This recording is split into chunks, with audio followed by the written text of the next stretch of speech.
Good morning. Okay, so the lighting is really bad because it's 6 a.m. But I'm gonna take you on a little trip with me today. I'm not super comfortable with recording in public, especially where I live. It's not really a common thing to do. So you'll probably get some voiceover clips from me, which I've never done before, but I think it'll be a lot of fun to do.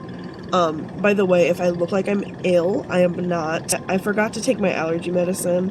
I need to clean my house a little more. I am allergic to, I think, one of my cats.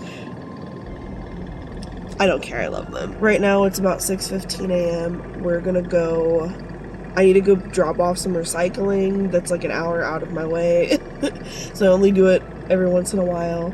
We're gonna hit up an Agape House and we're gonna go over how to get books like super duper cheap. Hopefully, I brought enough cash with me because this recycling center I'm going to, I think it's standard that they charge for certain items. I just figured I would just give you guys a little bit of a video intro.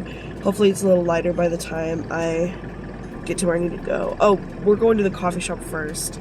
It's gonna be fun. See you there. This is La Finca Coffee in Eureka, Missouri. I'm just taking a peek at their little library shelf. It's a take a book, leave a book. They also sell some artwork. There's a couple pieces on the walls that aren't for sale, but there are several beautiful pieces that are all over the little venue. I'm reading Dream Hunter by Elizabeth Knox. I have an oat milk latte. It's their dulce de leche latte. It's my favorite, and their latte art is banger. And they've got a little cream cheese empanada. I love this place, and the girls here are so nice. So I just finished at the coffee shop and stopped at the recycling center. So I go quite a bit out of my way to recycle since they do a little bit of everything. They've got a resale shop for things that can be refurbished. They take donations. They recycle glass, cans, steel, copper, plastic, electronics, large appliances, everything. So I come down here and do all my recycling like once every couple of months. I'll bring down a heck ton of stuff and just do what I need to do. I recycled like a trash bag and a mostly full trash bag of cans and of like aluminum and steel. And I recycled a monitor as well as a set of headphones. I also recycled a ton of glass, and it only cost me about $3.50, maybe a little more, $3.55. I bring it all together so it cancels out most of the payment so that I don't have to bring a ton of cash with me, but it's a very cool little spot, and they have clothing donations and stuff outside, and they've just been so helpful. Every time I've called to ask questions, they're super patient with me because I'm like, I'm getting into this new because there's nothing in my area really that does everything all at once, so it's very cool, and I really, really love to come down here. The guys, they're always very kind and helpful and patient, and it took me less than 5 minutes, so that's something that I really value, and they just go through it and they just get it done, and it's really wonderful time. So if you're into that and you live in Missouri and you're near Eureka, Missouri, Earthbound Recycling, it's down off of 109. The next stop is going to be the Agape House. They just opened at 9 o'clock, so I'm going to go to Pacific and go to their Agape House because it's the one I'm familiar with. It's my hometown. Everybody that volunteers and works there is incredibly sweet. So we're going to take a peek at their book section and see what we can find.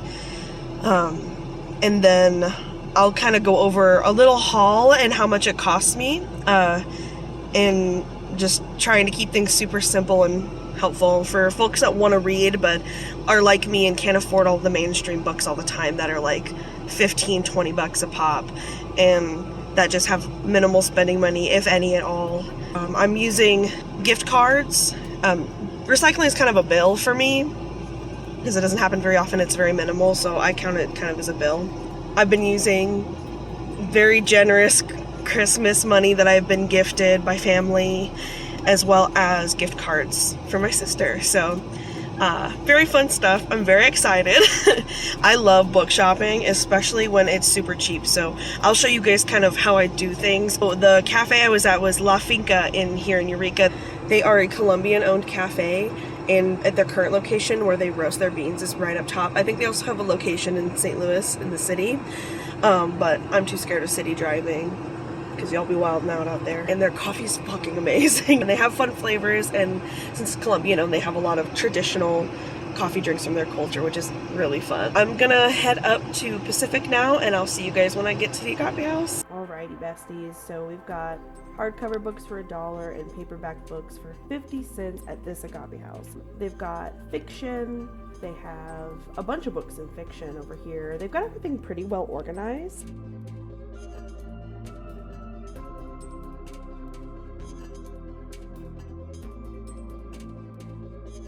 Next to the fiction, they have kids books. We've got education and reference. We've got some home improvement, and then more fiction books. These are the DVDs and CDs. More kids books. Then there's classics, history, religious books. There's more DVDs there. And then novels kind of fit in with the fiction stuff. And then over here, this is where they keep all the diet books. I don't know why I showed this section. I'm not even gonna look into it, but in case you're into that. Hey, it's me, checking it out. I look nervous, really just because there is another older man shopping right next to me, and I'm scared he's gonna talk to me while I'm recording, but I have you hidden in a bookshelf, so I feel a little better about it.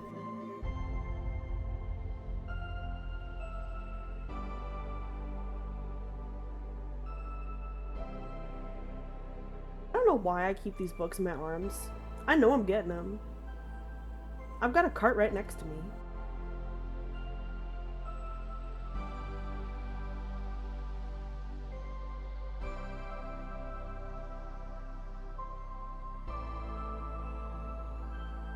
You'll see me question the amount of books I have and if it's ethical. Don't give a fuck anymore and just throw all of them back into my cart, the ones that I put away because I thought it would be too many. And then just decide that's it. Yeah, I've got a lot of them so far. Hello from the other side of the shelf.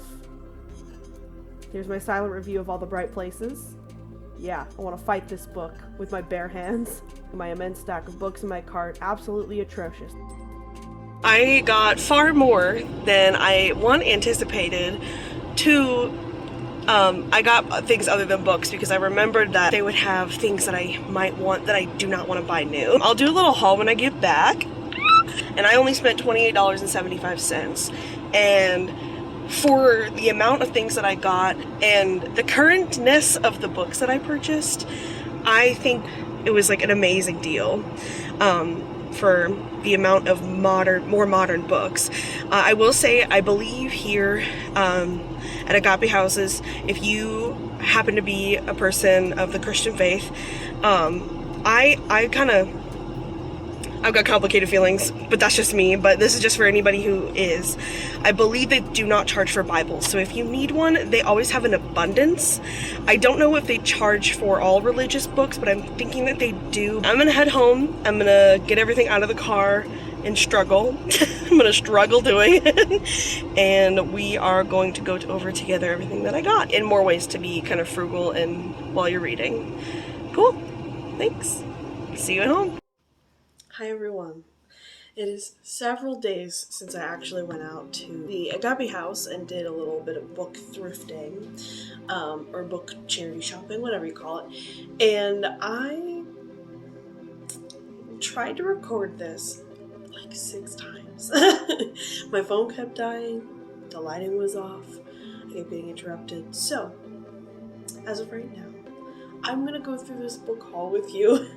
So just to break it down, I got a rolly chair, like 2 boxes of like, I think 6 and 5 tea light candles, a good quality glass container candle, and 2 candle holders for my tea lights, as well as 21 books, plus an extra one that I got that I borrowed from the library thing that they had at the coffee shop, and I got that for about $28.50, I believe, $28.75 at the Agape House. So I did the breakdown when I tried to record this last time, but I spent about $11.50 on 21 books, which is super freaking cool. I personally don't have a ton of money to buy all of the books that I'd like to read, and I am also very frugal. I will not pay $20 a book, and I am not above paying 50 cents for a paperback and $1 for a hardback for books that I probably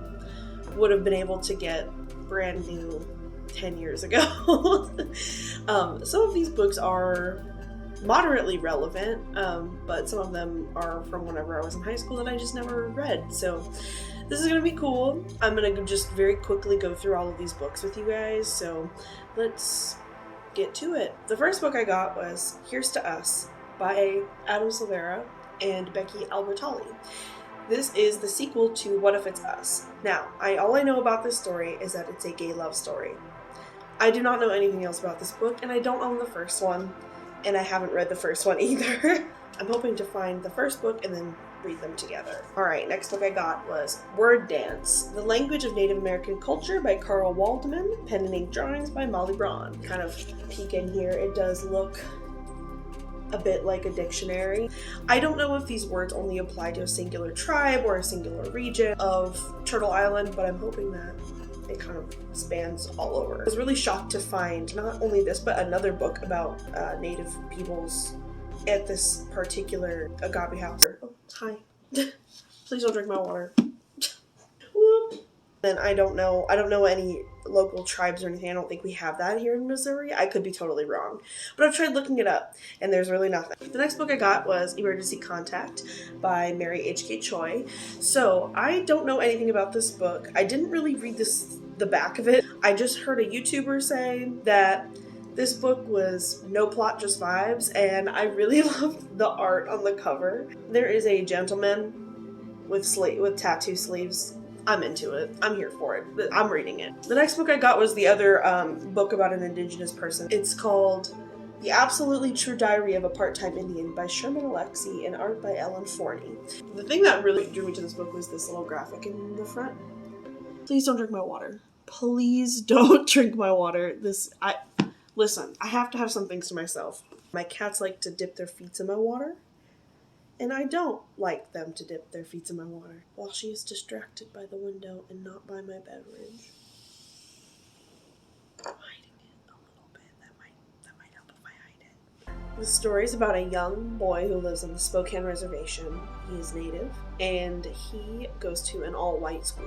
He struggles with his identity, of course, as I believe any young person being shoved into an environment that they spend most of their time in, especially a teenager, filled with people who either A, are not a part of your culture, B, don't know about your culture, C, don't care about your culture, and are mean about it. The next book that I got was Broken by Daniel Clay. The back says that it is inspired by Harper Lee's To Kill a Mockingbird, which I read in high school several years ago. So I remember the basic premise of the story, but essentially it's about violence in a community and how it turns over the social construct and questions a lot of the way that the justice system handles injustice. This is in a young girl's perspective. She sees this young teenage boy doing something outside, I'm not sure what, and then this older man comes up and just starts beating the shit out of him in the street. I'm hoping that it gives a little bit of a more modern perspective of what injustice looks like compared to Kill a Mockingbird's time period. The next book I have is The Alchemist, a fable about following your dream by Paulo Coelho. This book is about a young Andalusian shepherd boy who takes a voyage in search of earthly treasures. And it's basically a book where, as far as I know, he meets the alchemist and learns a lot about intuition and following your gut and understanding your culture and why traditions are in place and why they're important, and following your dreams and following your heart and a bunch of feel-good stuff. Also, the artwork, dude. Look at this artwork. The whole book is just beautiful artwork. The pages get that crispy edge. We're gonna call it that. I don't know what it's called. You could tell me what it is, but I'm gonna call it crispy edges forever now. The next book that I got is also by Adam Silvera, and it is called They Both Die at the End. It's gonna be sad. It's gonna be a cry book probably, and that I'm here for that. So the cover already has, like, on this side, the cover already has clocks of all the hours ticking down, and then on this side too, and some of them are like the awards and accolades, and some of these are reviews, which I thought was really nifty. But this book is about two young men who are going to die in 24 hours. So we're off to a great start. There's this app called The Last Friend Incorporated, and basically it's like, hey, sorry to lose you and that you have to die. They call your last 24 hours to live your end day. This app essentially sets you up with a person to spend the last 24 hours of your life with in a meaningful way.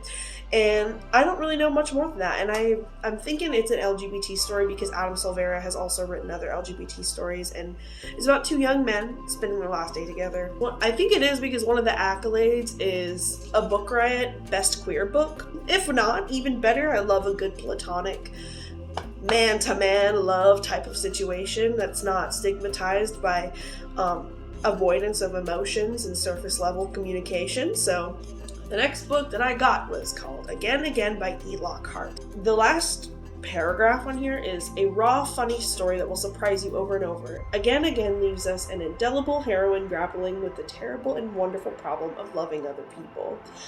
And yeah, relationships, love, family, friend, romantic partner love, it's also complex and nuanced, and communication is so deeply complicated, and maybe for some people that grew up with good communication skills and people in their life who love them and they love that communicate their feelings well and have taught them how to do that themselves. But for someone like me who didn't get that, it's complex, and learning how to communicate with the people you love is hard.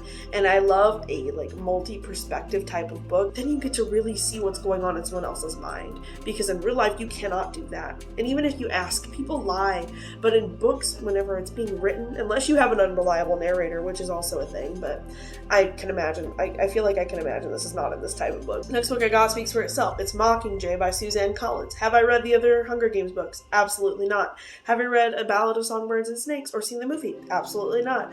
I know the general premise of this story. I just saw this. I was like, you know what? I might as well snag this up, because who knows? Maybe next time I go to the Agape House, the rest of the series will be there. Next book I got is The Book of Barkley by L.B. Johnson. So this book is about a gal and her dog living life. What it's like to have a pet. What it's like for a pet to have a human. The way the synopsis in the back reads is that it's in the dog's perspective. I don't know if that's accurate. I haven't looked into it. The next book I got is Bound by Donna Jo Napoli.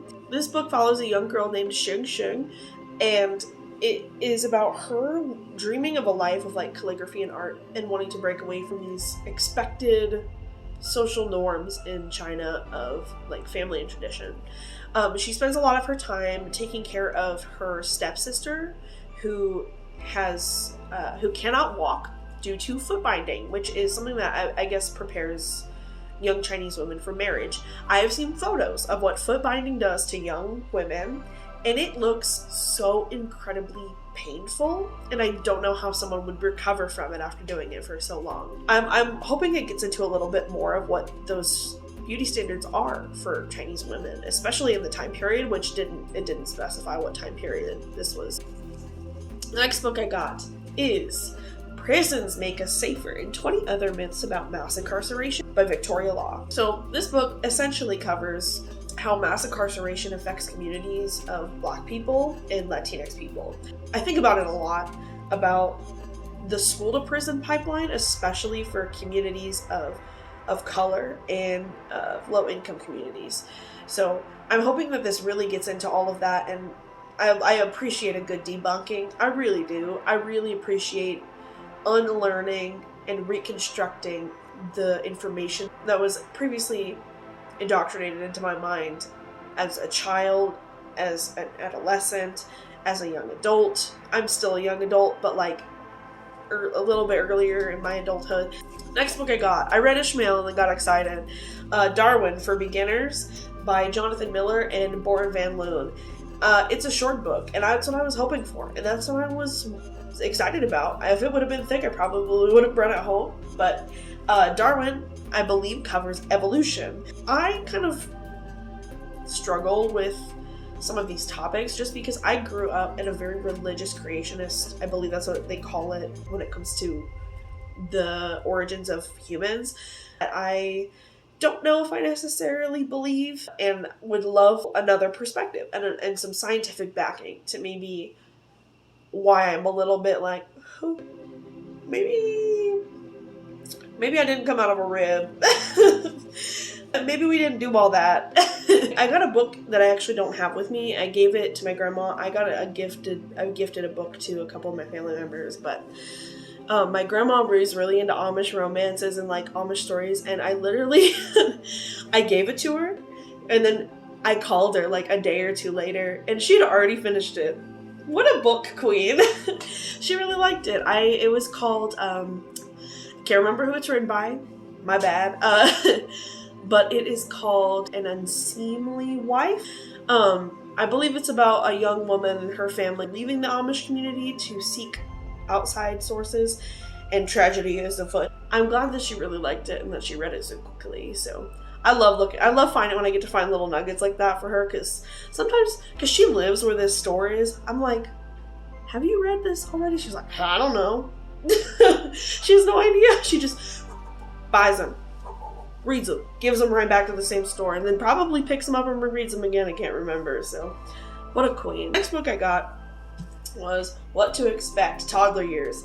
My youngest sister just had a baby, and she's perfect, and I love her, and my sister is an amazing mom already in just this first year of her daughter's life, and eventually that first year will turn into a couple of years, so I'm thinking that she'll need this, and it might provide a little bit of info for her, and also I might take a look into here too before I give it to her, or after I give it to her, maybe we can discuss it and go over some information we both learned from it. She's solid. Hell yeah. Nice. This is American Batia by Anuradha D. Rajikar. And there's not really a synopsis on the back of this book, but from what I imagine, this book is about a young girl who is not a part of American culture. And who is finding her identity through relationships, through learning more about her culture, unlearning parts about her culture, learning parts about other culture. This is all just an assumption. I could be totally wrong. One of my neighbors is outside. I don't know them. Please don't look at me. I just saw your dog. Your dog's cute, but please don't look through my window. The next book I got, and I decided when I saw the title of this book that no matter what it was about, I was buying it. It is called Soul Enchilada. The Devil is in the Details by David McInnes Gill. But the back it reads like a checklist. It says, 18-year-old Eunice Bug Smoot is about to wreck her car, lose her soul, deliver a pizza to a dead guy, beat the devil, fall in love, all of the above. Girl meets boy at car wash. Dog, she says. Dude, he says.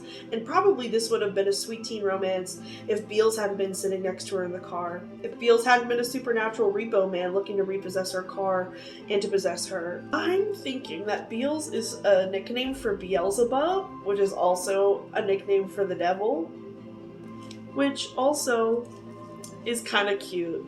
Why is it cute? I'm not elaborating. Next book I got. I've already read this book. I read it in high school. Got it because I wanted to get the whole series again. Found the first book of the Divergent trilogy. This book was great when I read it, and I heard that the ending of the series sucked. I'm gonna read it anyway. And I just was like so into the romance aspect of it. I was just like, oh my gosh, these two will kiss. When they kiss, I don't know if they actually kiss in this book, but I mean, I've read a lot of romance, so maybe they did. But if they kiss, I would be like, in the library, I'd have to, and then I get back to it, The next book I got was the first book in a trilogy. It's called Annihilation. The cover. Do I need to say anything more? The cover. I've seen this book a couple times actually at the Agape House, but oh my gosh.